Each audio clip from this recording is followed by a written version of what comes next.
Hello, this is Dr. Mewborn, and we are in the History of the Baptist, Lesson 7. We're talking today about defending Baptist beliefs. Today I want to take a little bit of time and talk about the history leading up to what we call the Act of Toleration in 1689. There's a lot of things that led up to that, but one of the great stories is how the English Bible came about, and then how people fought to be able to teach it in the homes and to share it, and what people went through to actually bring the Bible to us. I showed this picture early on in the semester, talking about the 1907 winter baptisms in Monroe, Kentucky, and you see them being baptized in an icy river, it looks like there. I think that's a great way to look at the Baptist as going through hard times, but leading up to those difficult times of the Baptist, which doesn't take place until like 1609 with John Smith, what we see is a group of people coming before them. And I want to start in 1330 to 1384 with John Wycliff. The first handwritten, he brought to the world, the first handwritten English language Bible manuscripts were produced in the 1380s.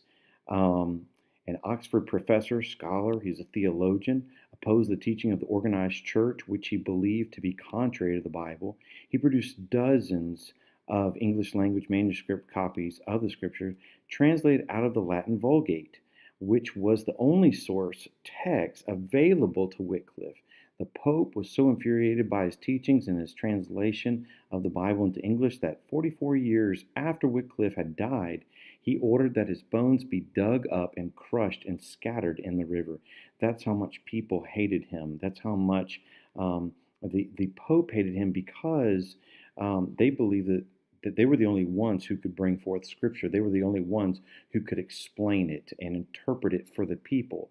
And so when he came out and he said, I'm going to translate it on my own based on what I know of the Latin and based on what I know of course, of English, he made it available to the people, became a huge, huge issue, and just a lot of trouble for that.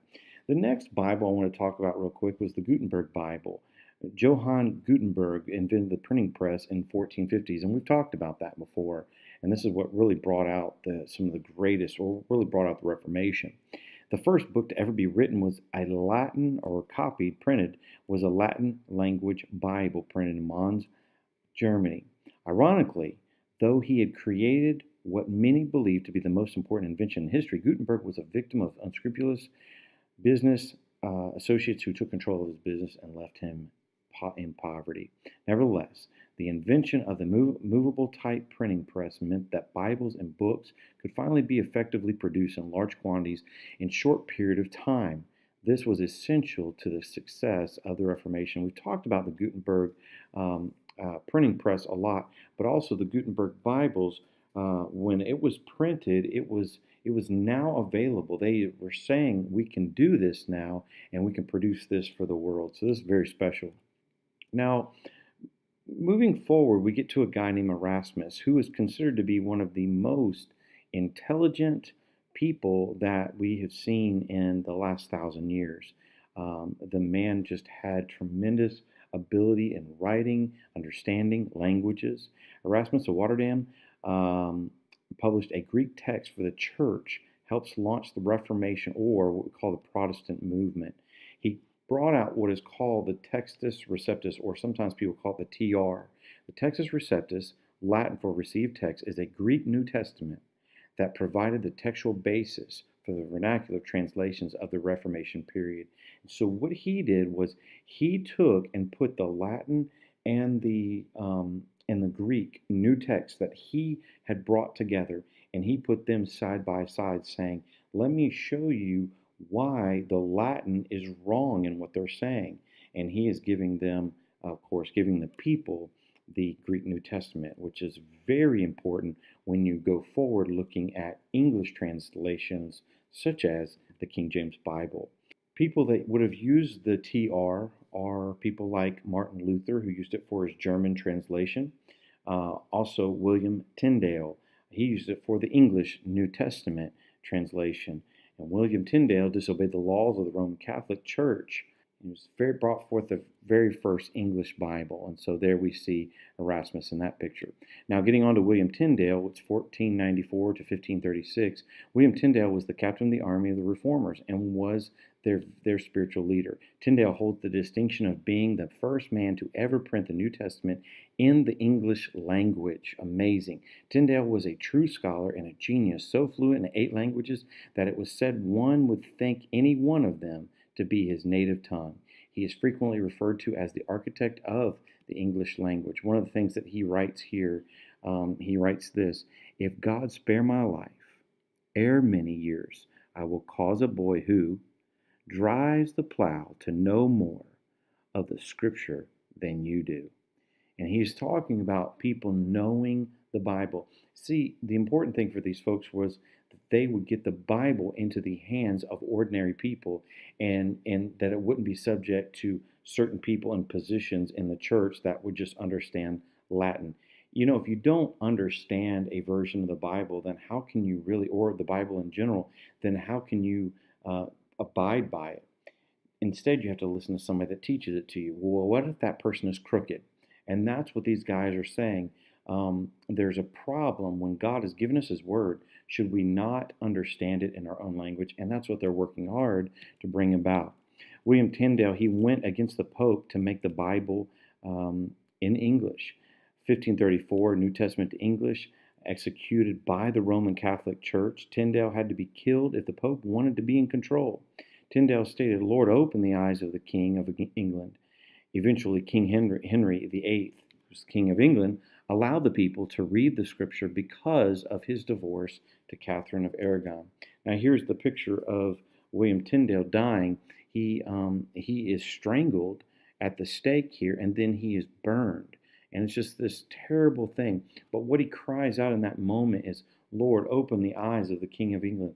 He knew that if the King of England, if his eyes were open, the Scriptures could go forth, and it would go forth quickly, because once leadership could just send it out, and we see that happened amazingly through King Henry VIII, even through a divorce, which God works in amazing ways.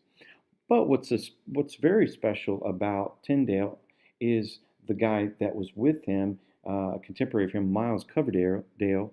And Myles Coverdale had remained a loyal disciple the last 6 years of Tyndale's life, and he carried the English Bible project forward and even accelerated it. Coverdale finished translating the Old Testament, and in 1535 he printed the first complete Bible in the English language, making use of Luther's German text and the Latin as sources. Thus, the first complete English Bible was printed on October 4th, 1535, and is known as the Coverdale Bible, and that's him in the picture there. We also see another one is the Matthew Tyndale Bible. John Rogers, also known as Thomas Matthew, went on to print the second complete English Bible, 1537, so not long after. The first English Bible translated from the original Bible language of the Hebrew and the Greek, which is very important. A considerable part of this Bible was translation of Tyndale, whose writings had been condemned by English authorities. It is a composite made of Tyndale's Pentateuch and New Testament from 1534 to 1535 edition, and Coverdale's Bible, and some of Rogers' own translation of the text. I know I'm going fast through these things, but as we look at this, we're seeing a true push because of the Gutenberg printing press, because of the Reformation, because of this unrest of what's going on with the Catholic Church, many people trying to break off from it. And then, of course, it's going to be not long from this that we're going to see this guy, King Henry VIII, who decides to start up the Church of England in his own way because he wanted to divorce Miss Catherine. And so when he did that, it changed everything as well. But what happens leading up to that? Well, Tyndale went against the Pope to make the Bible in English. 1534, as we said earlier, he takes the New Testament to English. 1536, executed by the Roman Catholic Church. Tyndale's prayer before his death, as we said, "Lord, open the eyes of the King of England." King Henry VIII allowed the people to read the English Bible and funded the printing of the Bible at the same time. That's amazing. So all of this happens, and I believe that God was hearing the prayer of this man named Tyndale. I believe he did, because what happens is this starts what we know as the Church of England. which is something that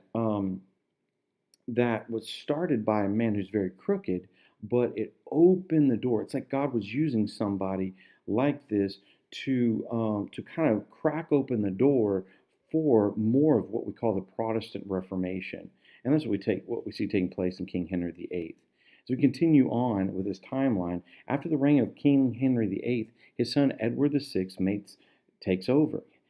Edward VI allowed the scripture to go free. But the problem is, Edward did not live very long. He only lived to be the age of 15 years old. And so his sister Mary takes the throne. And her name, she is known as Bloody Mary. She's responsible for the death of over 7,000 people that were teaching their kids the Bible. She tried to reverse the English Reformation. She caused so much pain, so much bloodshed. It was a horrible time in history. And that's Bloody Mary. Mary believed Catholics and Catholic priests in general were the only people that should teach the Bible, not ordinary congregants. And there's Bloody Mary right there, Queen Mary the First, also known as Bloody Mary. As we continue on, we see this Geneva Bible also come about, which is a very important text, translation of the Scripture. John Knox, John Fox, William Whittingham fled England and put together the Geneva Bible. That's important when we think about it because it preceded the King James Bible, used by the 16th century folks such as William Shakespeare, Oliver Cromwell, John Knox, John Donne, and John Bunyan, who wrote Pilgrim's Progress, which is very important. It actually sails over on the Mayflower with the Pilgrims. It's the book that actually settles Jamestown. And so this book has a great history, of course, in America for us. And so, and this was a trusted translation of the Bible for many people for a long time. Now, as we continue on, things continue to change. Queen Elizabeth gives us another Bible, the Bishop's Bible. These bishops in the church were building on the Geneva Bible. King James takes the throne, and in 1603, he pulls together a group of over 50 scholars to write a new translation of the Bible. It comes out to be 47 people that actually write the King James Version of the Bible, but he gathered in over 50. These handpicked scholars used the Textus Receptus by Erasmus to translate what is now the King James Bible. And so that's where he's getting it from. That's where the whole focus is coming pretty much from Erasmus. And so you see that, and this, for some people that are focusing in on King James, is the only great version, the authorized version of the Bible. Well, they're getting that from Erasmus, which is kind of an interesting thing, that he was a Catholic monk. And so there's all kind of interesting history there that you can talk about.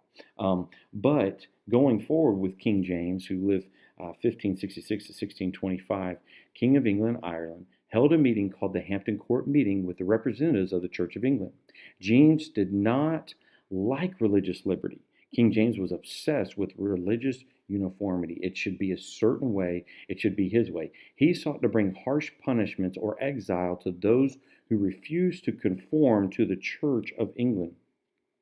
He thought he was God's deputy for order and uniformity. So he thought God had put him in a place where he was going to be the person who keeps order in the church, which is interesting because he lived a very ungodly life. He was a homosexual. Very sad. It's weird when we think of the King James Version and that it was called by that name, yet it was a homosexual who was leading it. If people fought against the Bible, or fought against the authority, he thought this: if people fought against the authority of the church, they would quickly fight against the authority of the king. And so he was very afraid of this. But what happened during this time is that there was a push, and the push continued to go through of the Bible translations going forth. And what you see happening is that Baptists begin to rise up, and they began to, as we've talked about their history with John Smith and Thomas Helwys and these guys pushing, whether particular Baptist or General Baptist, they began to push for something, what we call is today is the Act of Toleration. Now, let me show you this.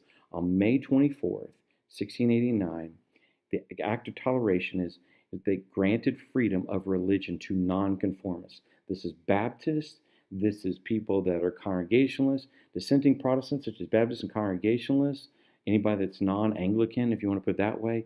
They were the people who were so privileged by this or blessed by this.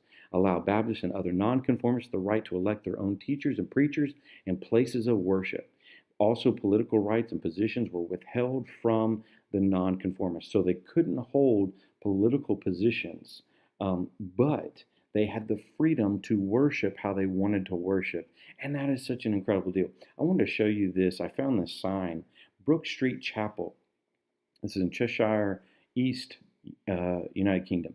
This was built following the Act of Toleration in 1689, which allowed Protestant dissenters to worship in their own chapels.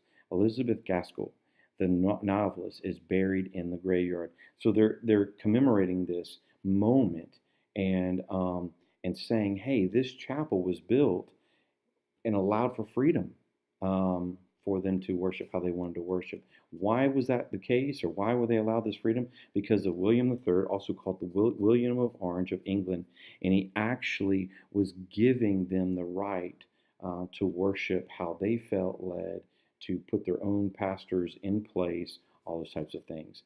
And so last things I'd like to say about the Act of Toleration, 1609, the Baptists are credited with the Acts of Toleration more than any other religious group. H. Wheeler Robinson says that the Baptists belong the distinction of being the first to claim and the first to apply fearlessly the unfettered principle of freedom for religion. General and particular Baptists join efforts to fight for religious liberty. I want this to sink in, because when we think of the founding of our country was founded on religious liberty. And a lot of that is coming out of this. They were seeing the problems of conformity, or pushing religious conformity. And they said, we shall be a place that is completely liberated or free from any religious oppression, because it doesn't do anybody any good. And so as long as somebody does, they live their life with decency, they live their life with morality and ethics, if they do that, then they can worship however they want to, and that's what we call religious freedom. The Act of Toleration started on May 24th, 1689, actually brought forth what we can even see in America is this religious liberty. It helps us to understand that even more. And it's just one of those great moments in history for a lot of these Congregationalists and especially Baptists. All right, well, that is lesson 7 of History of the Baptist. It's good to be with you today. I hope you have a great rest of the day, and God bless you. Bye-bye.